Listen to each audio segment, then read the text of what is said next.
GPT-2에 대해서 발표하게 된 건조 20학번 이종준이라고 합니다. 먼저 논문을 읽어보면서 논문 중에서 가장 인상 깊었던 구절을 캡처를 해봤는데요. 해석을 하자면 대충 이 정도 말이고요. 요약을 하자면 수많은 데이터가 제공이 된다면 LLM 스스로 알아서 슈퍼바이스드 러닝을 하지 않고서도 알아서 잘 할 것이다 라는 내용이고요. 저는 이 내용이 이 논문을 관통하는 주제라고 생각을 해서 가장 먼저 넣어봤습니다. 먼저 2018년에 이 논문이 나오게 되었는데요. 그때 당시의 배경을 먼저 살펴보자면 대부분의 모델들이 프리트레이닝을 한 다음에 파인 튜닝 하는 것이 거의 국룰로 받아들여지던 그런 시기였고요. 그 다음에 이런 파인 튜닝 과정이 보편화되다 보니까 대부분의 모델이 태스크 스페시픽한 모델이 될 수밖에 없었습니다. 그래서 논문의 저자는 네로 엑스퍼트라고 표현을 할 정도로 한 분야에만 특화된 모델들이 대부분이고요. 그래서 이 부분을 좀 해소하기 위해서 멀티태스킹 모델에 대해서도 연구가 많이 진행이 됐었는데 해당 모델들은 아무래도 라벨된 데이터를 사용해야 되기도 하고 슈퍼바이스드 러닝을 해야 되기 때문에 뭔가 대용량 모델을 만들기에는 좀 부적합하다는 의견이 많았습니다. 그래서 저자는 언슈퍼바이스드 러닝으로 언라벨된 데이터를 바탕으로 이러한 멀티태스킹 모델을 만들려고 했던 거고요. 그런 관점에서 이 논문의 제목을 보시면 조금 더 내용을 이해하는 데 도움이 될 거라고 생각합니다. 먼저 접근법인데요. 접근법 자체는 저번 주에 발표해 주셨던 GPT-1이랑 거의 동일합니다.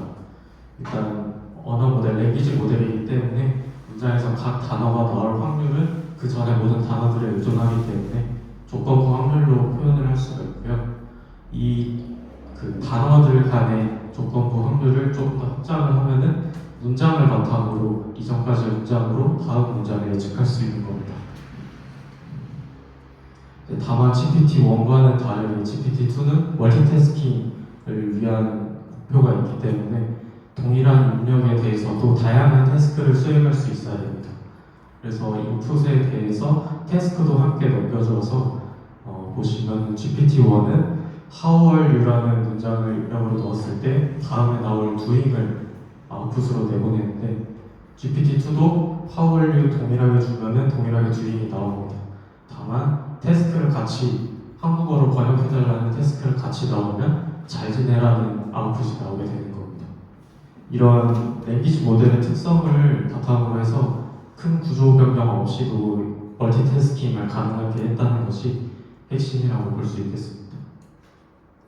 그 다음에 이제 데이터셋을 구해야 되는데 보통은 위키피디아나 뉴스 기사에서 데이터를 많이 얻어왔는데 아무래도 레이블도 잘 되어 있기 때문에 근데 저희는 언슈퍼바이스드 러닝으로 더 크고 다양한 데이터셋을 원하기 때문에 저자는 커먼크롤이라는 곳을 처음에 고려를 했다고 합니다.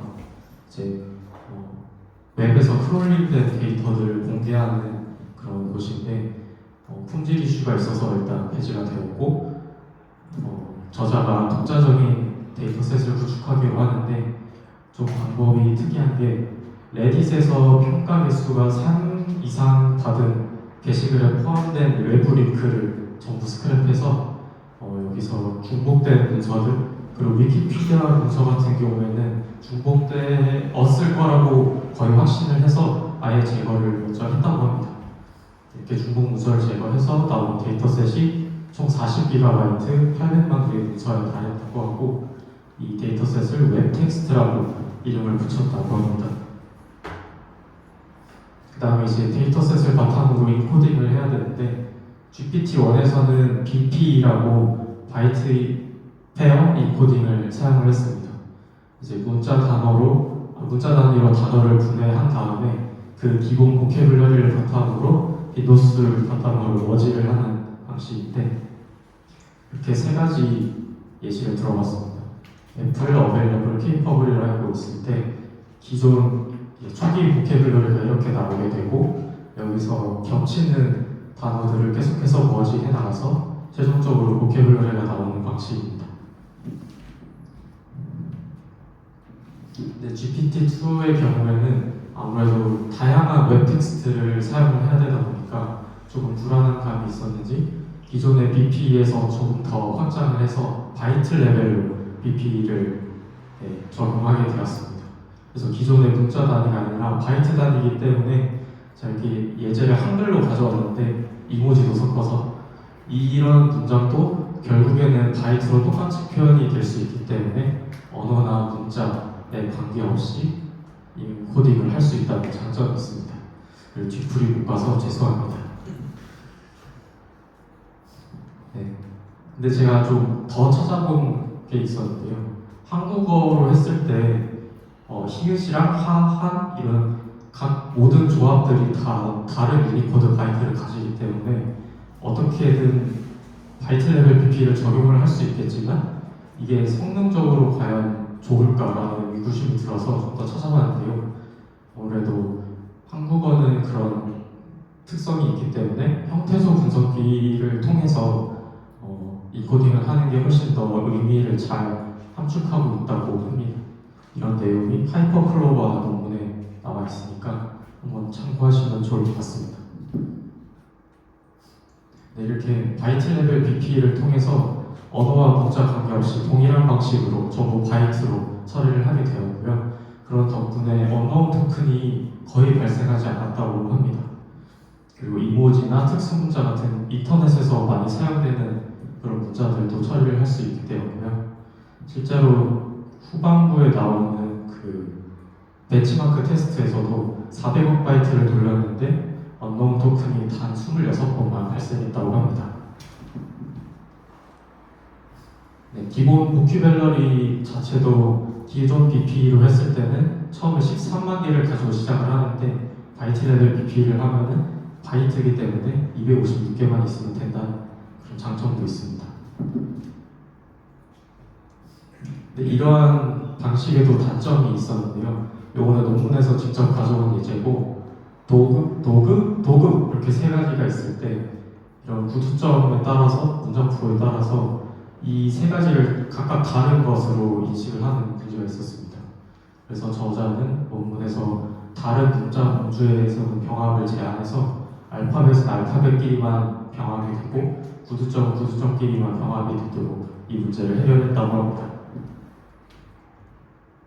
모델도 GPT-1과 거의 동일한데요. 왼쪽이 GPT-1이고 오른쪽이 GPT-2인데 여기서 달라진 것이 있다면 레이어 노멀라이제이션을 아웃풋이 아니라 인풋 쪽에다가 놓게 되었고 또 레이어 가중치도 레이어 개수에 반비례하게 해서 좀 더 안정적이고 일정한 값을 가질 수 있도록 했다고 합니다. 네, 이렇게 총 4가지 모델을 바탕으로 벤치마크 테스트를 돌렸는데요. 그 와중에 저자가 조금 소소하게 자랑을 한 부분이 있는데 아까 말씀드렸던 바이트 시퀀스에서 BP를 적용하기 때문에 우리는 기존에 존재하는 모든 벤치마크 데이터셋을 바로 적용할 수 있다. 이렇게 소소한 자랑과 함께 결과를 보여줬는데 총 8개에서 1빌리언 월드를 제외하고 총 7개에서 소타를 달성했다고 합니다. 네, 근데 이 결과 자체가 그 어떤 파인튜닝도 거치지 않는 제로선 환경에서 이루어졌다는 점에서 되게 인상 깊었다고 볼 수 있겠습니다. 발표는 끝나고 질문 있으신가요? 네? 그 아까 한국어 인코딩에서 그 하와 한이 다르기 때문에 그 BP를 적용한 게 그 한국어는 좀 다른 걸 적용해야 되는 건데 그러니까 하랑 한이 아예 다른 단어인데 그것 때문에 왜 굳이 그 다른 방식을 적용해야 하는 거지? 그것 때문에라기보다는 바이트 레벨 BP에서 어쨌든 한국어를 전부 처리를 할 수 있습니다. 모든 언어와 문자에 대해서 전부 바이트로 인식을 하기 때문에 가능은 하지만 뭔가 그 한국어에서 안 맞다 혹은 안 좋다라는 단어가 있을 때 안 띄고 좋다 이렇게 의미를 나눠주는 것이 조금 더 의미를 잘 내포하는 건데 저렇게 그냥 바이트 레벨 BP를 사용하게 되면 안 좋 이렇게 단어가 형성될 수 있다고 합니다. 네, 그래서 조금 더 의미에 맞게 하려면은 형태소 분석기를 돌리는 게 좋다고 봅니다. 처음에 처음 부분에서 그러니까 GPT-1과 비교해서 태스크를 추가해서 그것까지 고려한 아웃풋이 된다 했는데 네. 그거는 뭐 그냥 인풋 할때 특별한 토큰 같은 걸 써가지고 태스크를 같이 넣어줘서 학습을 시키는 건가요? 그냥 같이 넣어주는 걸로 알고 있습니다. 그래서 최대한 구조 변경 없이 네, 언어 모델의 특성만을 이용한 것이라고 알고 있습니다. 저희가 보통 ML 할 때는 오버피팅에 각별히 주의하면서 그걸 학습을 시키잖아요. 네. 근데 이 경우에는 이제 캐퍼시티라고 하는 게 파라미터 개수잖아요. 근데 이 파라미터 개수가 보통 높아질수록 모델의 복잡도가 커질 텐데 이 글에서는 되게 뭐지 장담하는 투로 언더핏 지금 성능도 지금 주어진 데이터셋에 대해서 언더피팅 되어 있다. 네. 그래서 이제 캐퍼시티를 높이면 더 복잡한 과정을 해결할 수 있을 것이다라고 이야기를 하는데 혹시 그 부분에 대한 어떤 이유나 주석 같은 게 더 찾아볼 수 있어요? 저도 논문을 봤을 때 파인 튜닝을 아예 하지 않은 상태에서만 논문이 작성된 거라서 그 이유에 대해서는 저도 잘 모르겠습니다. 죄송합니다. 그게 아마 그 데이터가 많아질수록 이미지 모델이 성능이 좋아지는 게 수식적으로 증명이 돼 있는 부분이 있을 건데 여튼 그래서 계속 크기를 높이면서 성능은 계속 좋아지는 게 보여져서 그랬지. 라마에서도 공부를 했을 때 계속해서 데이터를 추가할 수 있으니까 점점 로스가 줄어들어도 이게 오버피팅이 나지 않는다는 걸 실제적으로 증명하는 것 같아요. 그러니까 아직 그러니까 오버피팅을 하기 위해 이게 그만큼의 데이터를 확보하는 것보다 그만큼 이제 크다. 감사합니다.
안녕하세요.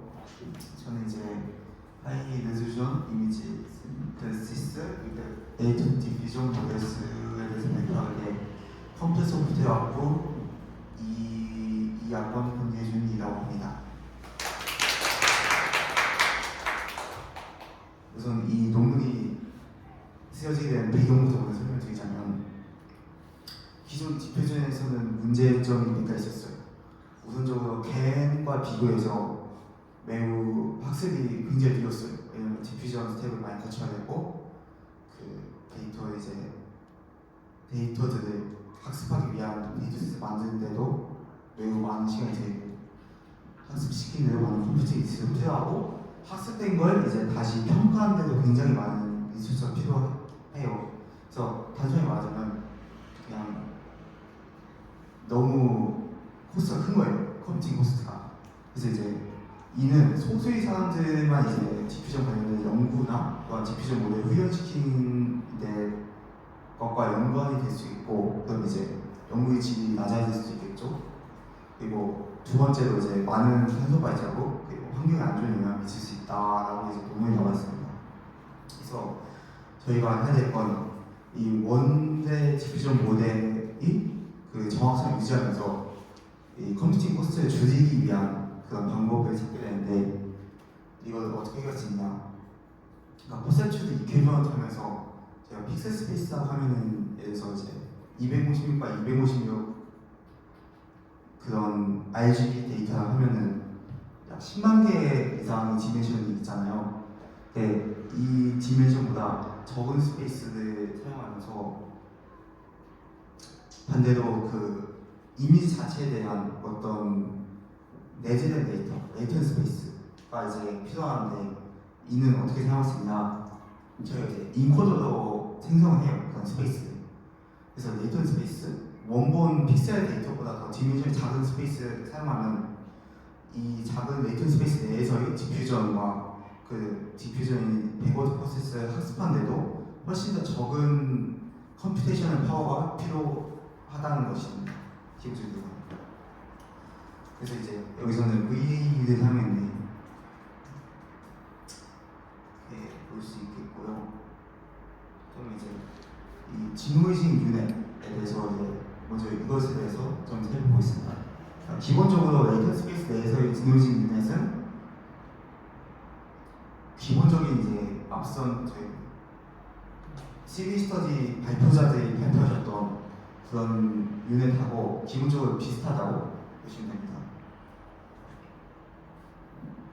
다 아시겠지만 이제 노이즈 대충 이제 디퓨전을 할 때마다 노이즈를 추가해주고 그 노이즈를 백워드 프로세스 하는 과정에 이제 학습을 시켜가지고 이제 처음에 노이즈를 보여주면은 모델에 집어넣으면은 다시 원본 이미지와 비슷한 이미지 나오게 하는 그런 걸 디퓨전인데 이제 그런 것과 비슷한 구조라고 보시면 됩니다.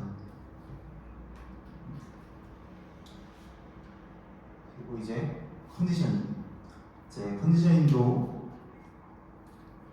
비슷하게 그래서 캣이라고 하면은 어떤 고양이 사진 혹은 이제 도그라고 하면은 뭐 개 사진 이렇게 해가지고 이제 컨디션에 따라가지고 다양한 이미지 원하는 이미지를 이제 어떻게 끌어낼 수 있냐 그거에 대해서 살짝 이야기를 해보자면요. 이런 텍스트 이미지 인코드 하듯이 텍스트 인코드를 사용해요. 그다음에 이제 이 두 개의 인코딩된 그런 값들을 내적을 해가지고 이 행위법의 아이덴티티를 되도록 학습을 해주면은 텍스트와 이미지 간의 관계성을 학습할 수 있습니다. 이 사용해서 이제 텍스트 인코더를 학습을 하고요. 그다음에 이제 여기서 보시면 있으시듯이 어텐션을 사용합니다.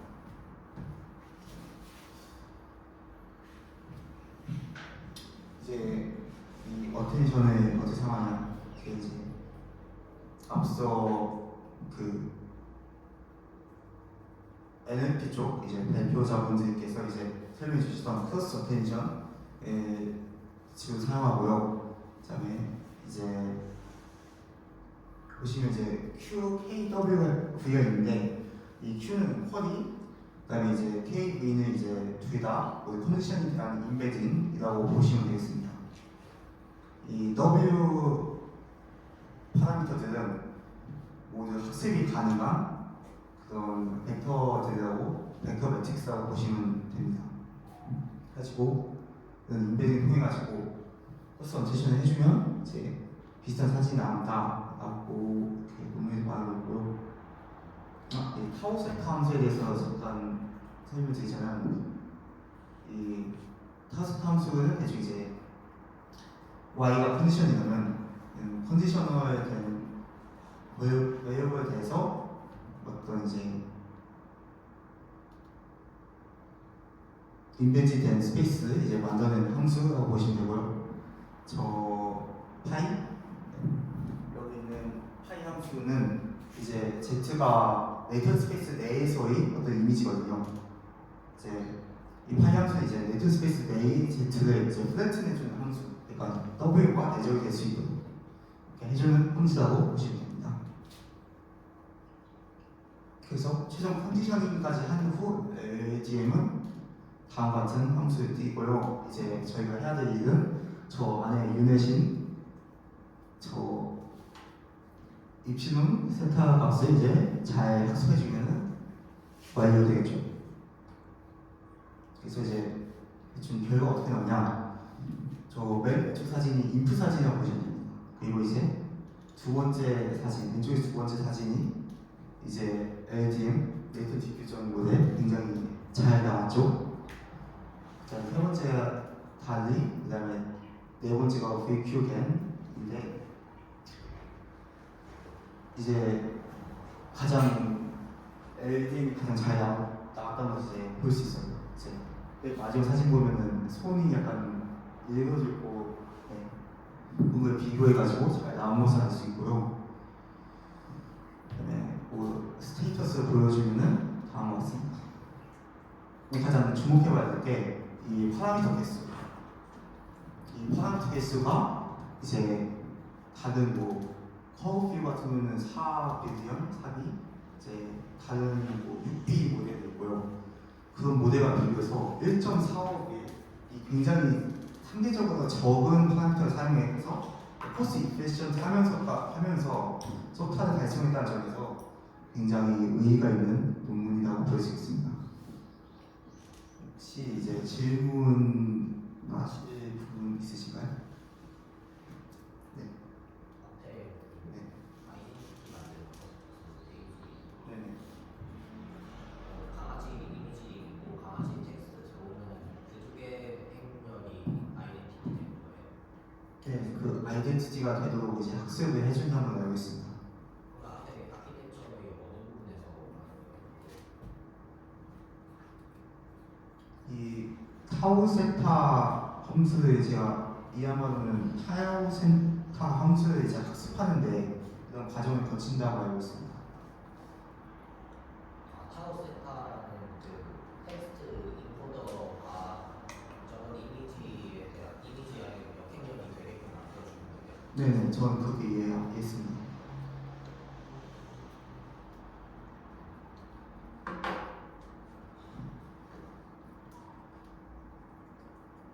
혹시 다른 질문 있으신가요? 네. 그 텍스트 컨디셔널 하긴 제너레이션에서 네. 평가하는 부분 그 어디가 맨 밑에 있는 그 점수 가장 높다고. 네네. 근데 이제 그 같은 텍스트를 줘도 다른 사진이 나올 텐데 혹시 어떻게 그 점수를 매기는지 알 수 있어요? 저도 그 부분에 대해서는 잘 모르겠습니다. 죄송합니다. 이제 네. 점수 아마 저 FID 저게 그 통계하고 있었으면 그런 매트릭인 걸로 아는데 그걸로 매기는 걸로 알고 해가지고 스코어 매기는 그런 매트릭이 있을 거예요. 더 있으신가요? 질문하실 분? 또 없으면 여기서 마치도록 하겠습니다. 감사합니다.